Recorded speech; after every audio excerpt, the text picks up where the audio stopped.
Betting apps ఈ రోజు నుండి నేను చెయ్యను అనేసి నేను మాట ఇచ్చినాను. అలాగే నాకు ఇప్పుడు ఛానల్ రీచ్ పోయినా, యూట్యూబ్ రెవెన్యూ రాకపోయినా ఆకలితో అన్నా పడుకుంటా కానీ బెట్టింగ్ తెచ్చేయండి సార్. ఇంకా గ్రేట్.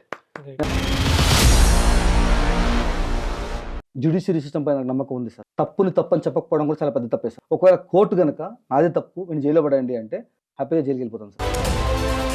మీడియా ఛానల్స్ అందరికి కూడా విజ్ఞప్తి, ఈ విషయాన్ని నేను ఎన్ని మీడియా ఛానల్లో చెప్పడానికైనా సిద్ధంగా ఉన్నాను. వేరే మీడియా ఛానల్స్ ఎవరైనా ఉంటే కూడా తన పర్సనల్ ఇన్స్టాగ్రామ్ కి ఏదైనా టెక్స్ట్ చేయండి, ఖచ్చితంగా రెస్పాండ్ అవుతాడు.